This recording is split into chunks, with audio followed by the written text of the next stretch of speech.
Well, guess who's back again? We've been gone for Me a while. and you. That's right. Hey, yeah. Where you been for a few months? I have been busy and living life and loving life. And what about you? I've been busy too. On the golf course? Almost. I'm not too proud to give a shameless plug of what I've been doing. Hey, tell us. Finished a book about Chuck Evans liquor stores, and I've been working on this the past few months. It's You done. finished writing it and I finished reading it. Oh, how was it? I've loved it. I loved every bit of it. I've sold a few, as a matter of fact. You sold more than I have, actually.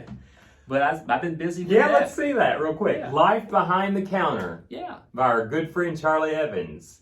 And if you want information, go to charlieevans.org. Right. CharlieEvans.org. Stories from Barron County, Warren County, Edmonson County, Metcalfe County, Monroe County, even some from outside the state. So it's full of stories. Check it out. It's great. You'll love it. But now I got free time to come back and be with all of you viewing, and you, Chadwick. Yeah, we had a lot going on. So here we are again, a journey divine. And we got a treat today. We have a new friend we've made along the way. Super guy. He is. Good guy.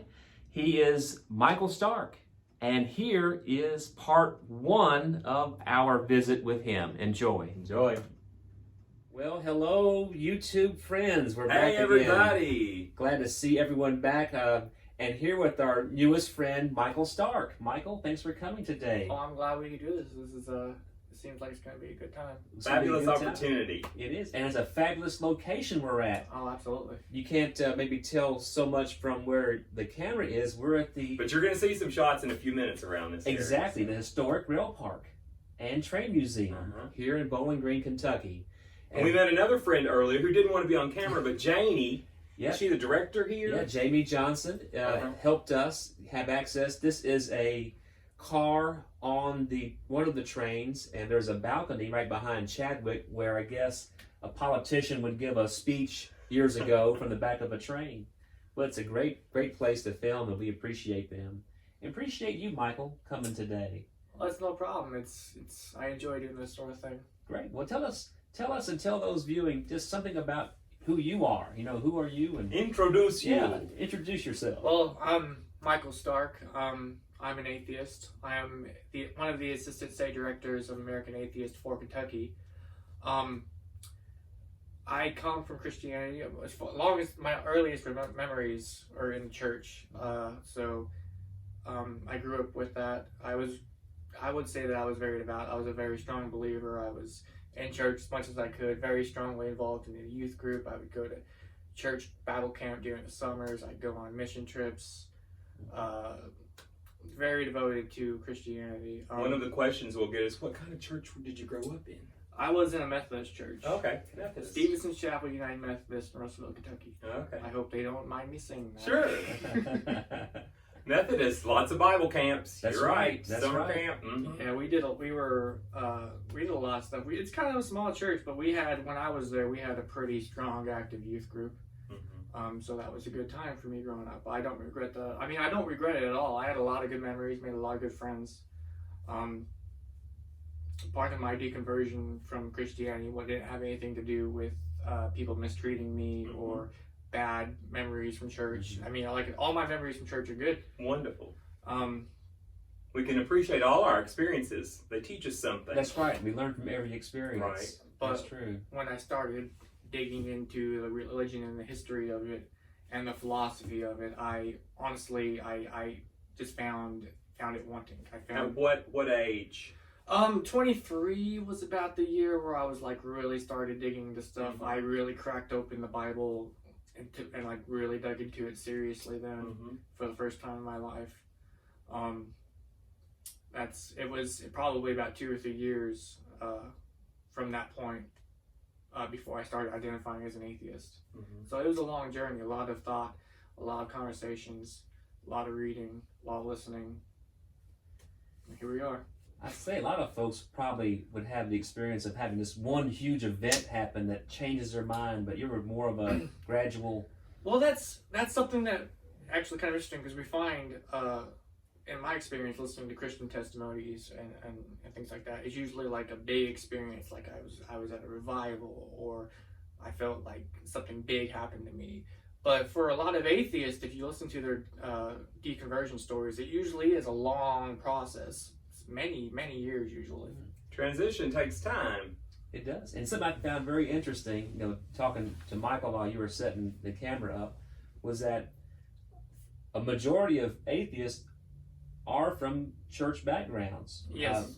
And where I would have guessed that maybe an atheist would have been raised in a non-believing home or atheist home, but that's not the case. Yeah, and it's kind of funny, because over the years, talking to atheists and seeing how they respond to different things, I've kind of developed this sixth sense that I can almost tell when an atheist came from religion, or if they were just always in a non-religious environment, because the ones that came from religion tend to be a little bit more, I guess, sympathetic or understanding when it comes to talking with Christians about their ideas. Because I know I was there. I used to feel the same way. I used to think that Jesus was in my heart, and that we had a conversation, and I would talk to him and all that stuff. But a lot of atheists who would never experience that just think it's crazy talk. I can understand that. And we had when we talked with David Porter interview or so back, that we asked him about terms that are used to define your beliefs. Some people will say you're an atheist, some will say free thinker or agnostic. But how do you label so yourself? it's all basic set theory from my perspective, because like you have theist, you have the umbrella term theist, which means someone who believes in a god, and then the atheist, theist without theism is not having a belief in a god. So I define as an atheist simply because I don't have a belief in God. Now, like I said, I have encountered a lot of people who want to try to muddy the water and say that, oh, you're not an atheist, you're an agnostic, because I don't always claim to know that there is not a God. There's some subtle differences there. And usually my response is something along the lines of, well, what you call me, what label you think applies to me doesn't really matter, because we're having a discussion about positions here. You're convinced that God exists, I am not. What you call me does not change my position. So if you're gonna, labels are just that, labels. Yeah, they're for brevity. It's a quick way to identify someone based on their ideas. Like if you call yourself Christian, I automatically understand that you have. I may not know exactly what you believe, but I have a rough idea of a framework to work with and then I can ask you from there. But atheism isn't really like that, because really all it means is I don't believe in a God. I don't get morals from atheism. I don't get, ethics or anything like that from atheism. It's just I don't believe in God. Everything else I believe about the world comes from something else.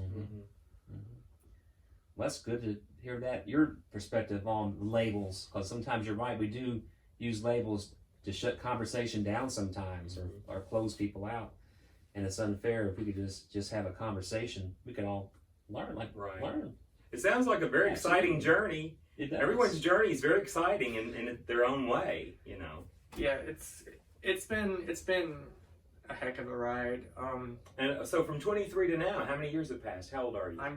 I will turn 32 in May. Okay, almost 10 years on this interesting journey. Yeah, it's been a wild ride, and I've tried to make a point of always learning. Like, it amazes me how many times I'll think about something that I've thought I've understood this whole time, and I realize, whoa, I really didn't know what that was until I just realized it just now, And we didn't mention this earlier, but you're not the first atheist that we've met. We have family members and close friends that we barbecue with and go, open the pool with, and our family members. So that's good. But and the reality is, there's not a lot of people who can say that. I mean, there's probably atheists all around us that are just not out and open Right. about it because they don't want the conversation. They don't want people to approach them or try to pressure them. I'm a person who is pretty uniquely open about it. Like people at work know I'm an atheist. I'm not shy about it at all. Facebook is full of atheist stuff. Anyone who feels welcome talking to me about the religion is probably going to find out that I'm an atheist, because I feel like in any position where someone is comfortable talking about the religion, I should also be comfortable talking about my atheism. Sure. That's true. It's better to express yourself. Now, I came across a young man just last week who's in a church and goes to church. He still lives at home with his parents and family, but he told me he doesn't believe in God, but he goes because he has to, or to put the front up, right? And so you're better off just saying what's really on your heart and mind, and being true to yourself than living something that's not true. Because I think it's unhealthy. It is unhealthy. And I would say, if you're a young person and you find yourself in a situation where you're not sure if you believe, or if you just straight up think you don't believe, and maybe your parents or whoever is trying to make you go to church, my advice would be go, learn as much as you can, ask questions, because the truth, if something is true, then shining more light on it and learning more about it can never be a bad thing. Exactly. Light always defeats darkness. It does. That's right. And there's no. It's only to our benefit to be honest. And one thing I've come around to these last few years is that an open and honest conversation brings in more opportunities for us. But if we put a mask on and act like someone we're not, that just stifles us, right? We can never be who we are. And that open and honest conversation is a big help. And Michael said something that struck me. If someone comes to me excited about something that happened to them at church or in their life relative to Christianity, and I can be excited for them, if something exciting happens for our atheist friends or family in their life relative to their atheism, I think we should be just as exciting and supportive for them. Yeah. We exalt in the success of our friends and neighbors, right? And if they're humankind. Exactly. Because we're all on the same journey. We're all in this together. Put a hashtag before that. All in this together. Yeah, anytime we do like maybe a social event, or I've had a few speaking events around places, my family is all Christian. And I'll invite them to things that I'm doing if I'm speaking, or if I'm taking part in something important that I think is important. I'll invite them. Most of the time they don't come. My mom showed up to a few things, to her credit. Right. But because it's kind of like, well, if you guys are going to invite me to important stuff in your life, I should be able to invite you to important stuff in my life.